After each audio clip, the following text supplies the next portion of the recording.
कि election commission किस तरह चुनाव कराता है।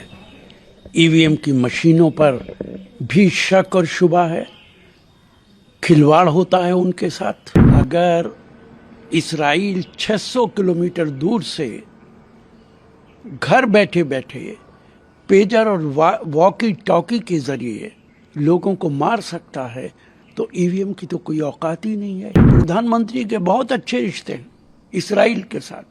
इस्राइल इन मामलात के अंदर एक्सपर्ट है। ईवीएम का बड़ा खेल कहीं भी हो सकता है और उसके लिए भारतीय जनता पार्टी चुनाव से पहले ये सारे काम कर लेती है। देखिए, महाराष्ट्र के अंदर अगर फ्री एंड फेयर इलेक्शन होता है, जिसकी उम्मीद मुझे बहुत कम, तो भारतीय जनता पार्टी का सफाया हो जाएगा। अगर फ्री एंड फेयर इलेक्शन होता है, जिसकी उम्मीद मुझे बहुत कम, तो भारतीय जनता पार्टी का सफाया हो जाएगा। लेकिन आज बड़ा सवाल है कि इलेक्शन कमीशन किस तरह चुनाव कराता है। ईवीएम की मशीनों पर भी शक और शुबा है, खिलवाड़ होता है उनके साथ। इसलिए कुछ नहीं कहा जा सकता कि महाराष्ट्र के अंदर क्या होगा।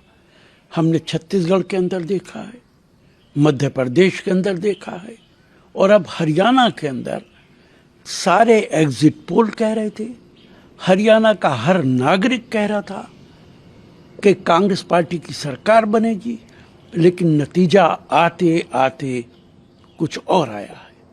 इसलिए महाराष्ट्र के अंदर सारे विपक्ष को दबाव बनाना चाहिए कि ईवीएम से चुनाव ना होकर बैलेट पेपर से चुनाव हो, वरना मुझे शक है कि महाराष्ट्र के अंदर भारतीय जनता पार्टी की सरकार और इलेक्शन कमीशन कुछ भी कर सकते हैं। मेरा कहना है कि अगर इस्राइल 600 किलोमीटर दूर से घर बैठे बैठे पेजर और वॉकी टॉकी के जरिए लोगों को मार सकता है तो ईवीएम की तो कोई औकात ही नहीं है। और प्रधानमंत्री के बहुत अच्छे रिश्ते हैं इस्राइल के साथ। इस्राइल इन मामलात के अंदर एक्सपर्ट है। इसलिए ईवीएम का बड़ा खेल कहीं भी हो सकता है और उसके लिए भारतीय जनता पार्टी चुनाव से पहले ये सारे काम कर लेती है। देखिए, बहुत चिंता की बात है जब 6 डिप्लोमेट्स को भेजा जाता है, कोई भी कंट्री भेजता है, तो इसका पता चलता है कि उस कंट्री के साथ हमारे रिश्ते ठीक नहीं हैं। कनाडा के साथ तो हमारे रिश्ते बहुत अच्छे रहे हैं। आज इस हद तक हमारे रिश्ते खराब हो गए कि 6 डिप्लोमेट्स को भेजना पड़ रहा है। तो भारतीय जनता पार्टी जो कहती थी पूरी दुनिया में डंका बज रहा है मोदी साहब का, क्या ये वही डंका है? आहिस्ता आहिस्ता प्रधानमंत्री ने भारत की स्थिति दुनिया में ये कर दी है कि आज हमारी इज्जत दिन ब दिन घटती जा रही है। और कनाडा के अंदर जो कुछ हुआ है ये उसकी बड़ा सबूत है। वहाँ के प्रधान क्या हुई उसमें भारत की संलिप्तता है, हालांकि भारत की तरफ से लगातार इस बात का इनकार किया। देखिए, सवाल ये है, भारत के इनकार करने से कोई नहीं मानेगा। कनाडा को चाहिए कि सबूत दे अगर इसके अंदर हमारा हाथ है, और भारत सरकार को चाहिए कि उन सबूतों को देखे और इस बात को क्लैरिफाई करे, क्योंकि इससे सिर्फ कनाडा नहीं पूरी दुनिया के अंदर हमारी बदनामी होती है।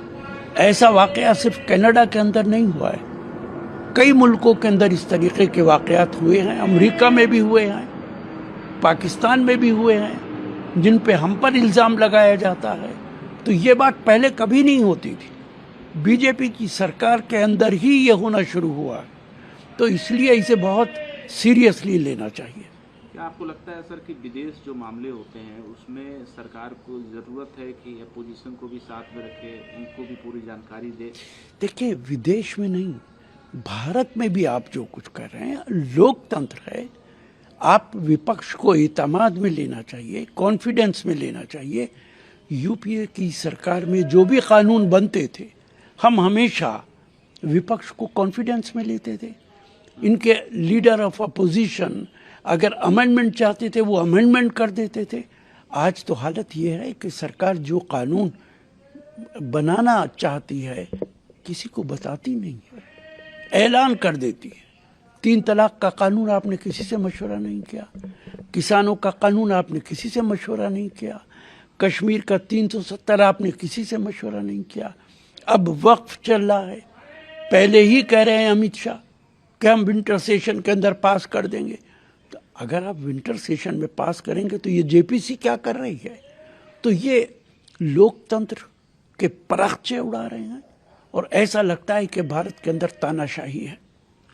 सर, मीटिंग के लिए आज से पाकिस्तान में रहेंगे, इस्लामाबाद में। तकरीबन 9 वर्षों के बाद भारत सरकार का कोई मंत्री पाकिस्तान। देखिए, एक तरफ ये सरकार कहती है कि पाकिस्तान से हम कोई बात नहीं करेंगे, और अब हमारी विदेश मंत्री मीटिंग में जा रहे हैं, तो क्या वहाँ जबानें बंद करके बैठेंगे? बात तो करनी पड़ेगी। आप ऐसा नहीं है कि पाकिस्तान में जाएंगे और पाकिस्तान से बात ही नहीं करेंगे, आंखें और कान बंद करके बैठ जाएंगे। एक तरफ आप कहते हैं हम पाकिस्तान से बात नहीं करेंगे, दूसरी तरफ हमारा विदेश मंत्री पाकिस्तान जा रहा है।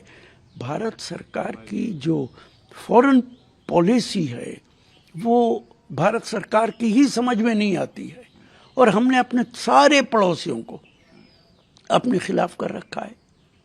बांग्लादेश के अंदर क्या हुआ आपने देखा। पाकिस्तान हमारा दुश्मन है, चाइना हमारा दुश्मन है, नेपाल हमें पसंद नहीं करता, लंका हमारे खिलाफ है, म्यांमार ने हमारे फौजियों को भगा दिया। ये कौन सी फॉरेन पॉलिसी है? सर, कल अपोजिशन के तमाम जो सांसद हैं वो मीटिंग में पहुंचे थे पार्लियामेंट में। वफ़ कमेटी के तमाम जो सांसद हैं, एक बड़ा वहाँ पर चर्चा हुआ बीजेपी की तरफ से कि वफ़ की जो लैंड है वो खड़गे साहब को कर्नाटक में दे दी गई। उसके बाद वफ़ कमेटी के सांसद जो अपोजिशन के सब वॉकआउट किए।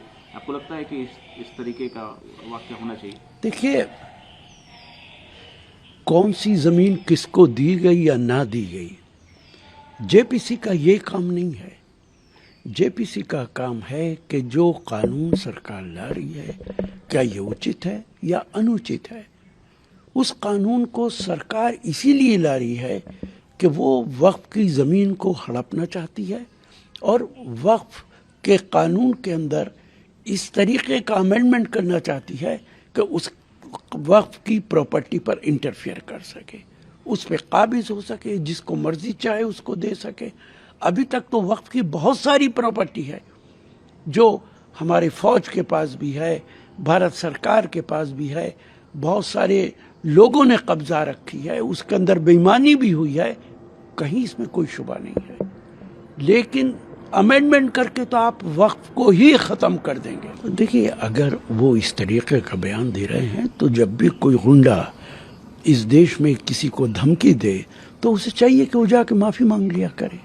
अगर देश में कोई कानून नहीं है, कानून का राज नहीं है, तब तो फिर भारत के अंदर यही होना चाहिए, जिससे डर लगे उससे माफ़ी मांग लो, जो धमकी दे दे उससे माफ़ी मांग लो, कानून को उठा कर रख दो।